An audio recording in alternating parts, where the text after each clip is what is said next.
بقانونكي بقرا غير قانون قرآن هر قانونكي دينك أو جيد بن جدين وان جرك مسلمان شيار بن نخافن بوان حيلي وان قرآن وكعبة جمرا نشان كايا وكوت مجلسي قرآن وكعبة جمرا نشان كايا وكوت مجلس قرآن دبي حكم خدا غيري ودلالته هناك كافر جيد بيجن حكم تمام اي ملته لو رأم كافر ناخازن دولة ببشريعته.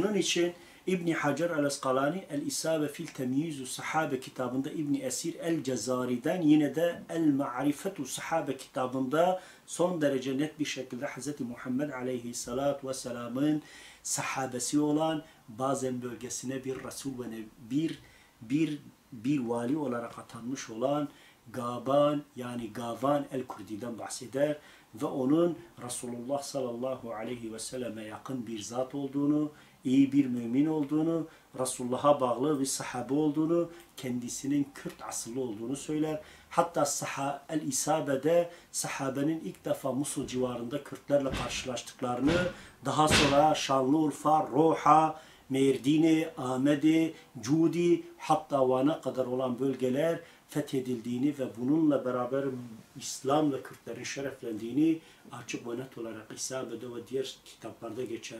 Onun için Gaban el-Kurdi, Süheyb-i Rumi, bunlar Resulullah Aleyhisselatü Vesselam'a Süheyb-i Rumi biliyorsunuz bugünkü Ninova, Musul bölgesinden bir Müslümandır ve bu Resulullah sallallahu aleyhi ve selleme iman etmiş. O dönemde oradaki hakim devlet Rumlar olduğu için Süheyb-i Rumi diye zikredilir. Gaban el-Kurdi veya Caban ki G harfi Arapçada yoktur. Caban el-Kurdi ismi de hatta El-İsabe'de Surdi diye geçer. Sonraki zamanlarda alimler demişlerdir ki ya burada bir yazım hatası olmuş. Bu zat bir Kürt alimidir. Bir Kürt sahabedir, müştehittir. Resulullah Aleyhisselatü Vesselam'a çok yakındır. Ve kendisi peygamberin o kadar değer verdiği bir insandır ki ilk valisidir. Hatta bununla alakalı ben yaptığım araştırmalarda çocukluğumdan beri okuduğum kitaplarda, siyer, hadis kitaplarında da onun oğlu Meymun el-Kurdi'den rivayet olmuş onlarca hadis mevcuttur. Hatta bakın kardeşlerim ben size şunu da söyleyeyim. Yani ismi Kürt olarak geçen sadece Gaban el-Kurdi olarak geçiyor. Hatta Hayrun Nisa diye bir bayan vardır. Kürt asıllıdır.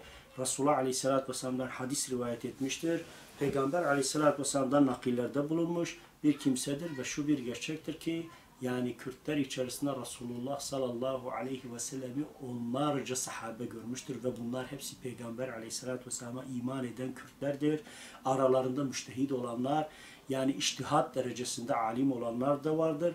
Ki nitekim Gaban el-Kurdi müştehid bir sahabedir. Resulullah sallallahu aleyhi ve selleme tanışmış, ona yakın bulmuş, ondan çok rivayetlerde bulunmuş. Hatta fıkhi meselelerle alakalı bu sahabelerden çok rivayetler bize ulaşmıştır ki bununla alakalı ben mesela hadis külliyatlarında rastladım. Helaki Hafız Nurettin el-Haysemi vefatı 1404'te Mecmu-u Zevaid adlı eserinde Suriyeli ünlü hadis alim bilgini Süleyman et-Tebbari 873 veya 970'te El-Mecmu'ul Evset adlı eserinde aktardığı bildirdiğine göre sahabeden Ebu Hulde şöyle demiştir. Bir gün Meymun el-Kurdi ile birlikte Malik bin Dinar'ın yanındaydık. Malik Meymun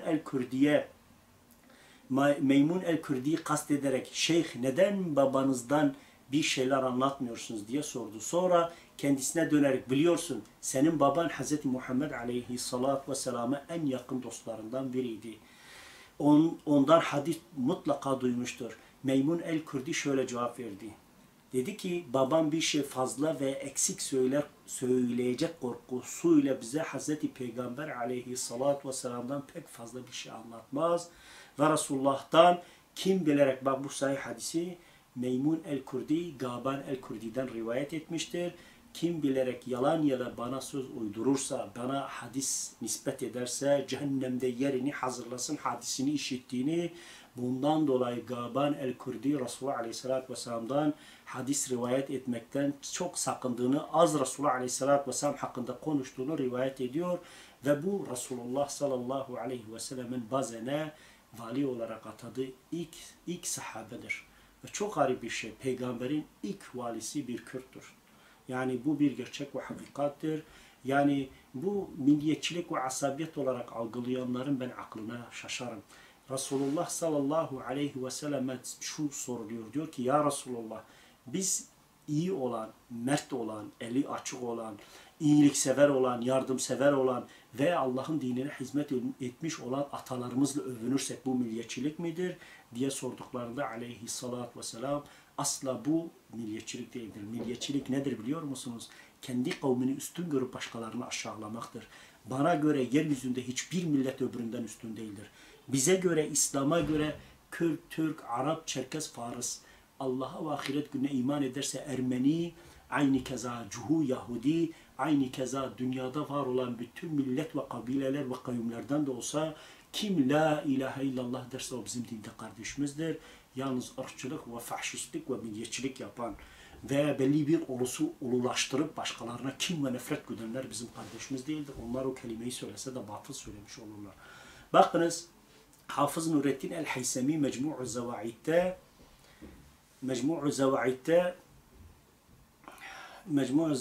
1. ciltte 148'de Tebari Esved Mecmu'ul Esved'de 13'te 471 sayfada böyle diyor. Bir de Resulullah sallallahu aleyhi ve sellemle tanışmış ve İslam'la şereflenmiş olan Musul Ninova asıllı bir köle olan Adas isminde birinden bahsediliyor. Adas'ın da Hristiyan asıllı bir Kürt olduğunu, kendisinin Ninova'dan kaçırılıp bugünkü Peygamber aleyhissalatü vesselamın yaşadığı Taif bölgesinde köle olarak bir Yahudi'ye satılmış ama mümin bir Hristiyan olan Resulullah sallallahu aleyhi ve sellemle tanıştığı takdirde de İslam'la şereflenmiş olan Ninovalı Adas isminde bir Kürt'ten de bahsediliyor. Resulullah Aleyhisselatü Vesselam Efendimiz dinlendiği bağın sahibi olan Rabia oğulları Hazreti Peygamber'in haline acıyarak ona köleleri Adas'ı bir tabak üzüm göndererek Adas'ı bu tabağı Resulullah Aleyhisselatü Vesselam'a vermesini o da acıdıkları için ver ki yesin diye. Çünkü Resulullah Aleyhisselatü Vesselam amcası vefat ettikten sonra yani Ebu Talib vefat ettikten sonra artık Mekke'de barınabilecek, sığınabilecek, eman alabilecek kimse kalmayınca aleyhissalatü vesselam dayıları olarak kabul edilen Taiflilere gitti. Onlar da Peygamber aleyhissalatü vesselama karşı çok nankörce, çok ahlaksız davrandılar. Çocukları ve delileri Resulullah aleyhissalatü vesselam üzerine saldılar. Onu taşladılar, ona hakaret ettiler. Başından ayağına kadar kanlar içerisinde bıraktılar. Resulullah aleyhissalatü vesselam Taif'i terk ettiğinde deniliyor ki bu bahçeye gelip oturduğunda Allahu Teala Cibril-i Emin'i gönderdi. Bir de dağların gazap melekleriyle beraber ya Muhammed eğer sen istersen Allahu Teala Taif iki dağ arasında çok bereketli bir yerdir. Hala bile yemyeşildir. Çok güzel üzüm bağları vardır. Eğer sen istersen Allahu Teala şu melekleri sana gönderdi. Senin iki dudağın arasında çıkacak kelimeye bakarlar. Eğer sen istersen o iki dağı Allahu Teala birleştirecek. Taif'ten kimse kurtulmayacak. Hepsi helak olacak. Çünkü Resulullah Aleyhisselatü Vesselam'a Allah'ın vahiysine karşı aşırı bir şekilde edepsiz ve ahlaksızca davrandılar. Resulullah Aleyhisselatü Vesselam eğer onların çocukları da iman edecekse ben bunu istemem buyurdu. Ve gerçekten çocukları da iman etti. Sonra hepsi de İslam'la şereflendi. İşte oradan o hüzünle çıkmış. Ve Resulullah Aleyhisselatü Vesselam çok üzüldü bir zamanda, bir durumda. O bağın kenarında otururken Rabia oğulları Hazreti Peygamber Aleyhisselatü Vesselam'ın o durumuna üzüldüler. Yani Müslüman olmak değil yani üzüldüler. Bunun üzerine köleleri olan Adas'ı bir tabak üzümle Resulullah Aleyhisselatü Vesselam'a gönderdi. O da Resulullah Aleyhisselatü Vesselam yanına giderek buyurunuz yiyiniz dedi Resulullah Aleyhisselatü Vesselam'a. Peygamber Aleyhisselatü Vesselam Bismillah deyince yemeye başladı. Bu söz Adas'ın dikkatini çekti. Şimdiye kadar hiç kimse de böyle bir söz işitmedi. Ve merak ve hayret içinde bu sözü buralılar ne bilir ne söylerler diye mırıldandı. Ardından yine hayretle siz saklı bir insansınız. Buranın insanları benzemiyorsunuz. Siz kimsiniz diye Resulullah Aleyhisselatü Vesselam'a sordu. Sen nerelisin, hangi dindensin diye Resulullah Aleyhisselatü Vesselam adasa göre bir soru sordu. O dedi ki ben Ninovalı bir Hristiyanım. Yani Ninova bugünkü Musul. Bakmayın bugün Musul'un nüfusunda demografik yapısı değişmiş. Çünkü Baas rejimi ve geçmişteki Arap sistemleri sürekli Kürtleri topraklarından ve şehirlerinden çıkararak, orayı Araplaştırarak Kürtlerin topraklarını işgal etme yöntemlerinin neticesinde bugün Musul nüfusunun yarısından fazlası Arap'tır. Yoksa Musul, Ninova Kürt şehridir. Hazreti Yunus Aleyhisselam'ın şehridir. Ve Hazreti Yunus Aleyhisselam Ninova halkı olan Kürtlere Resul, Nebi olarak gönderildi. Onlar başta onun sözünü dinlemediler. Ona itaat etmediler. Hazreti Yunus da Allahu Teala'ya danışmadan kendi kafasından kendi kavmini terk etti. Rabbel Alemin Yunus Aleyhisselam'ı cezalandırarak onu bir balığın karnında Allahu Alem bir gün, bir hafta artık ne kadarsa Rabbim daha iyi bilir. Bizim bu konuda bilgimiz yok. Onu hapseder. Arkasından Ninova, Musul şehrin üzerinde kara bulutlar toplanmaya başlayınca halk korktu. Ninova Kürtleri korktu ve bu sefer Hazreti Yunus'u arayıp iman etmek için koşuşturmaya, bağırmaya, ağlamaya, feryat etmeye başladılar. Allahu Teala onlara göndereceği azabı durdurdu. Hazreti Yunus'u balığın karnından çıkardıktan sonra onlara geri gönderdi ve o dönemin Kürtleri Yunus Aleyhisselam'la beraber İslam'la şereflendiler, Müslüman oldular. Belki milattan önce 1500-2000 yıl öncedir. Onu Allahu Teala daha iyi bilir. Yalnız kardeşlerim, Kürtlerin ilk ataları ne kadar zerdeşt bir peygamber, Resul ve Nebi olarak gönderilmişse o da tevhid ile gönderilmiş, o da İslam ile gönderilmiş, o da Hz. Adem Aleyhisselam'dan Muhammed Mustafa sallallahu aleyhi ve sellem'e kadar gelmiş olan tevhid dininin bir parçasıydı. Nasıl Tevrat, Zebur ve İncil tahrif edildiyse Zerduştluk veya Yezdanilik, Ezidilik dediğimiz bu din anlayışı da tahrif edilmiş, bozdurulmuş, aslından çıkarılmış. Allahu Teala da dönem dönem Resul ve Nebileri göndermiştir. Zerduşt peygamber milattan önce 3500 yıllarında Kürtlere ve Farslara gönderilmiş. Zerdeşt veya Zerdost veya Zerduşt dediğimiz üç anlamda da sarı dost yani altın dost, çok değerli insan için altın olarak yani bir mücevher gibi bir dost anlamına gelen, başka anlamda altın ova veya sarı ova anlamlarına Kürtçe'de, hepsi de Kürtçe'de şu anda da kullandığımız kelimelerle gelmiş bir Resul Nebidir. Zerdeşt hakkı Allah'ı birleyen bir dindir ve zamanla da insanlar tahrif ederek işte 2 ilaha kadar yaymış, dini tahrif etmiş, tevhidden uzaklaştırmış. Neden diyeceksiniz biliyor musunuz? Çünkü Zerduştluğun kutsal metinlerinde ve Kur'an'da Resulullah Aleyhisselatü Vesselam yaşadığı birbirine benzer haller var. İsra Miraç Zerduştluk dininde de vardır. İslam'da olduğu gibi orada da vardır. Hatta Zerdüşt peygamberin bir melekle göğe çıktığını, orada Allah'ın kendisine namazı farz kıldığını, yani onun yaşadığı haller Kur'an'da anlatılan Resulullah Aleyhisselatü Vesselam yaşadığı İsra Miraç hadisesiyle birbirine benzeyen, peygamberin gelişini müjdeleyen Avesta bilgileri bize kadar ulaşmıştır. Ondan dolayı alimlerin gışı yani çoğu derler ki Zerdüşt de aslında bir Resul'dur. Aynen bazı ulemaların çoğu da der, aynı keza Buda da bir peygamberdi.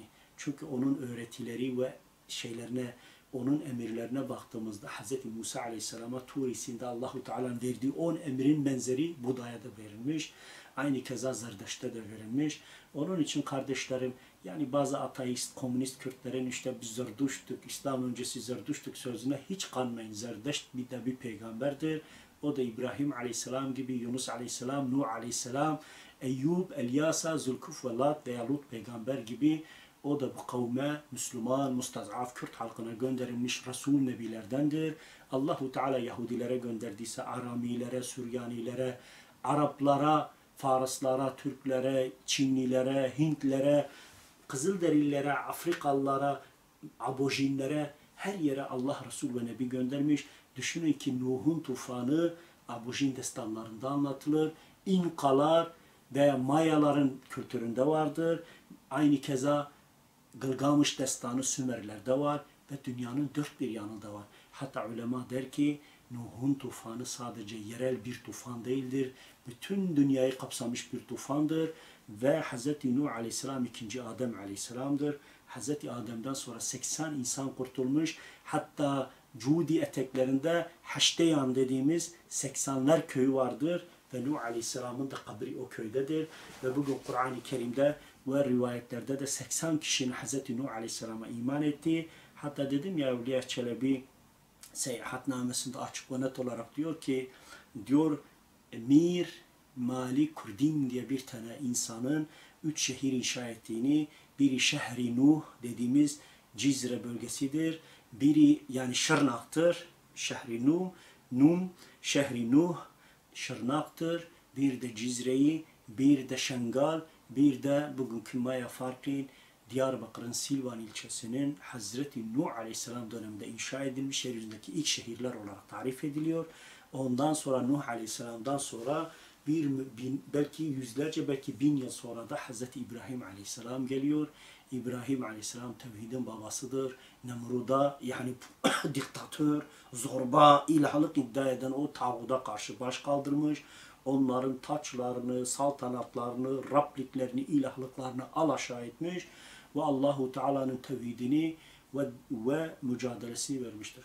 Onun için kardeşlerim, yani meselelere baktığımız zaman aslında bu Müslüman Kürt halkı tarihinde ve geçmişinde hep İslam'la vardı. Allahu Teala Yahudi, lanetlenmiş Yahudileri unutmadı da Kürtleri mi unuttu?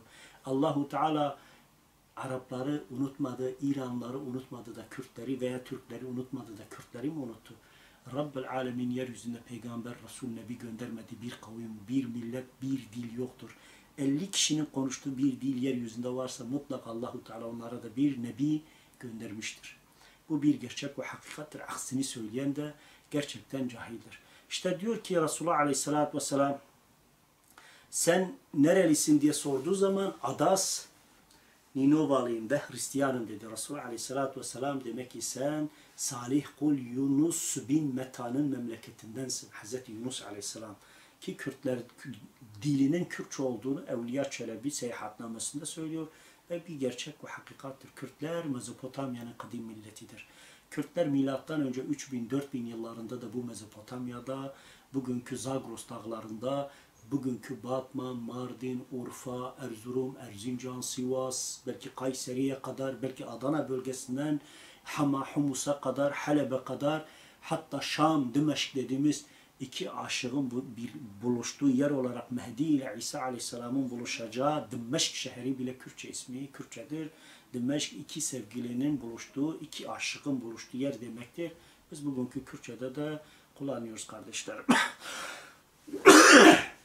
Meta memleketinden densin dedi. Adas şaşkınlığı iyice arttı. Sen Yunus'u nereden biliyorsun dedi. Peygamber Aleyhisselatü Vesselam o benim kardeşimdir.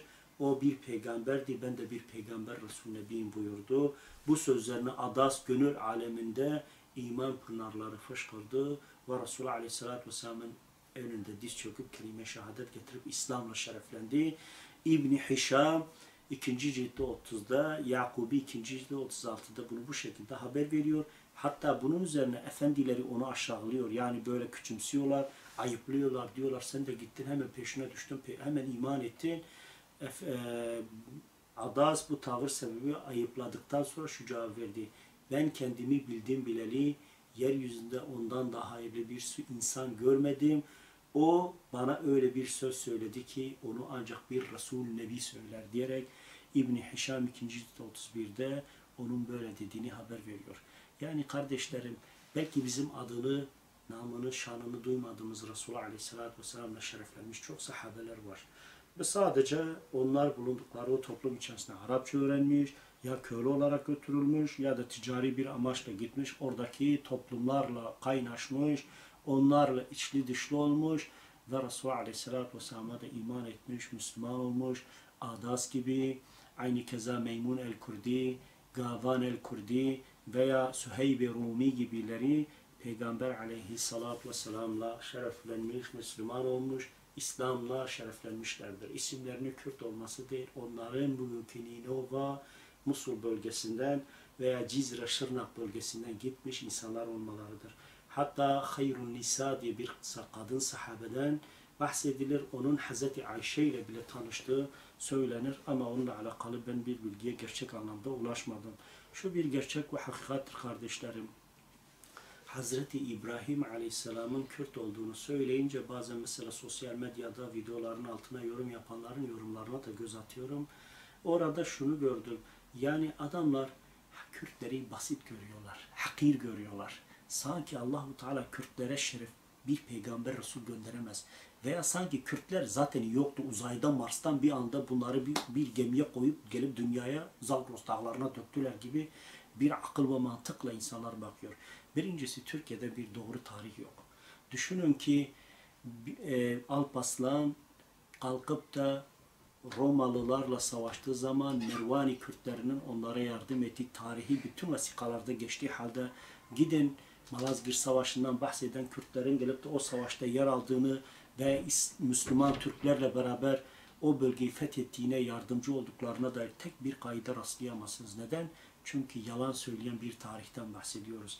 Tamamen ırkçılığa, laiklik, kemalizm ve demokrasiye dayalı ama Kürtleri inkara, onları asimleye yönelik bir hukuk görüyoruz.